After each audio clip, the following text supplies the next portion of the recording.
नमस्कार, MQM news में आपका स्वागत है। मैं हूं संदीप शर्मा। डीबीसी कर्मचारी पिछले कई दिनों से श्यामा प्रसाद मुखर्जी सिविक सेंटर, जो कि दिल्ली नगर निगम का मुख्यालय है, वहां पर प्रदर्शन कर रहे हैं, धरने पर बैठे हुए हैं। लेकिन जब प्रशासन ने उनकी कोई सुध नहीं ली, तो इन डीबीसी कर्मचारियों ने अर्धनग्न अवस्था के अंदर आकर श्यामा प्रसाद मुखर्जी सिविक सेंटर पर प्रदर्शन किया, सिविक सेंटर का घेराव किया। हम बता दें कि ये डीबीसी कर्मचारी अपने पद सृजन की मांग को लेकर और पक्का किए जाने की मांग को लेकर पिछले कई दिनों से प्रदर्शन कर रहे हैं, लेकिन प्रशासन ने इनकी कोई सुध नहीं ली है। लिहाजा ये डीबीसी कर्मचारी इस कदर नाराज हो गए कि उन्हें अर्धनग्न अवस्था में आकर अपना प्रदर्शन जो है करके जो है प्रशासन के कानों तक अपनी आवाज पहुंचाने के लिए इस तरीके को जो है वो अख्तियार करना पड़ा। हमने इसी मुद्दे को लेकर जो डीबीसी कर्मचारियों का नेतृत्व करते हैं देव आनंद शर्मा, उनसे बात की। लेकिन सबसे पहले हम इन कर्मचारियों का वो दृश्य दिखाना चाहते हैं, प्रदर्शन का वो स्वरूप दिखाना चाहते हैं जो आज इन्होंने श्यामा प्रसाद मुखर्जी सिविक सेंटर पर किया।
भाई कोट पैंट तो आवाज है ₹5 बोलो भाई धीरे धीरे डीबीसी एकता जिंदाबाद डीबीसी एकता फोटो बढ़िया नहीं है भाई डीबीसी ला के रखिए फोटो हैं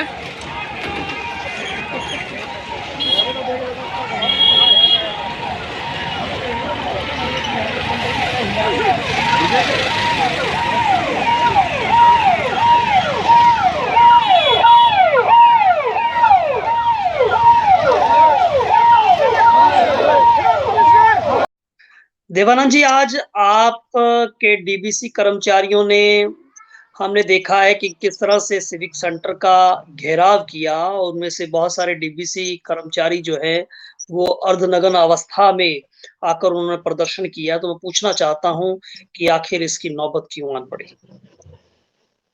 देखिए, इसकी नौबत की वजह खुद एक निगम प्रशासन है। जब 26 साल से कर्मचारी त्रस्त होता है, वो किसी बिना पदनाम के कार्य करता है। 26 साल उसने अपनी सेवा दी है निगम को। अगर निगम प्रशासन लगातार, ऐसा नहीं है कि हम ये आज पिछले 10 दिन से ही प्रोटेस्ट कर रहे हैं, पिछले 6 साल से हम लगातार कोशिश कर रहे हैं कि हमें अपना एक स्थायी पद दिया जाए। और जबकि तीनों निगम के कमिश्नर बैठक में हमें कह भी चुके थे कि आपको पद देकर पक्का किया जाएगा। और ये 2017 की बात है, जब तीनों निगम कमिश्नर ने बैठक करके ये फैसला लिया था। साथ में उसके बाद जेपी भाई ने भी तीनों निगम की बैठक 2019 में करवाई थी। 2019 में जेपी भाई ने भी हमारे साथ किया था, जब वह स्टैंडिंग कमेटी चेयरमैन थे। उन्होंने बैठक में यही फैसला लिया था कि आपको स्थायी पद देकर पक्का किया जाएगा।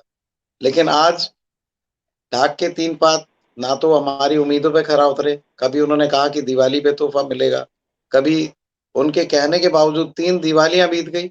अब तो चौथी होली हमारे सामने आने वाली है और दिवाली भी चली गई, लेकिन कुछ नहीं मिला।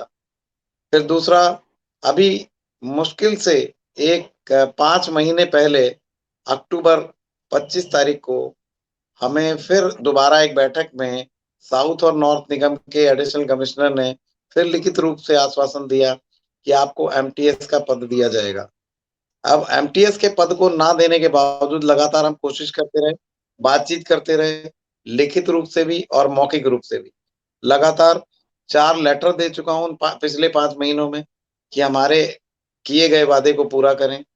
आज लेटरों का ढेर लग चुका है। लेटर गए, लेकिन निगम प्रशासन के ऊपर जूं तक नहीं रेंगती। फिर उसके बावजूद हमने आज 21 तारीख के प्रोटेस्ट से पहले हमने डीबीसी कर्मचारी यूनियन की तरफ से, अपनी एंटी मलेरिया एक्ट कर्मचारी यूनियन की तरफ से हमने उनको फिर 15 दिन पहले एक लेटर दिया कि कर्मचारी मजबूर होकर प्रोटेस्ट पे जाएगा और अनिश्चितकालीन हड़ताल पर होगा, क्योंकि आपने अपना वादा पूरा नहीं किया। अब उसके बावजूद भी 15 दिन में हमें उसका कोई भी रिजल्ट नहीं मिला, ना हमें कोई जवाब मिला, ना कोई बताया गया कारण। उसके बावजूद कर्मचारी आज रोड पर है। पिछले 10 दिन से वह भूख हड़ताल और अनिश्चितकालीन पर हड़ताल पर रोड पे बैठा है और आज निगम प्रशासन उसकी एक भी बात सुनने को तैयार नहीं है। फिर वही बात कि आपको चुनाव के बाद पक्का कर दिया जाएगा। तीनों मेयर बातचीत कर चुके हैं। हमारे साउथ और नॉर्थ के दोनों आला अधिकारी बात कर चुके हैं कि आपको 1 महीने का वक़्त और दीजिए या हमें चुनाव के बाद का समय दीजिए। तो ऐसा कौन-सा नियम है कि वो चुनाव के बाद तो हो सकता है, लेकिन आज उसको एक डीबीसी कर्मचारी को पद तक देने के लिए आज ये नहीं हो पा रहा है। मैं बहुत इस विडंबना में भी फँसे हैं कर्मचारी कि उनके साथ इस तरह का व्यवहार निगम प्रशासन द्वारा क्यों किया गया? जबकि दिल्ली सरकार के भेजी गई फाइल में उनका खुद कहना है दिल्ली सरकार का कि जब तक आप उसके नियम और कानून नहीं बनाकर देंगे या उसके कौन से नियम और कानून है कि जो जिसकी वजह से उसको जिस आधार पर आप पक्का करेंगे, तो हम आपको फंड की वो फंड कैसे दे सकते हैं? तो आज हम किस दोराहे पर खड़े हैं, क्योंकि निगम ने फुटबॉल बनाकर किक मार दी है दिल्ली सरकार के पाले में। दिल्ली सरकार किक मार रही है निगम प्रशासन के पाले में। आज मारा गया तो डीवीसी कर्मचारी एक आखिरी जिसको देवानंद जी, एक आखिरी सवाल पूछना चाहता हूँ। जी। मुझे सब ये बताइए कि आपके इस प्रदर्शन को अब कितने दिन हो गए हैं और आगे की आपकी रणनीति क्या रहेगी?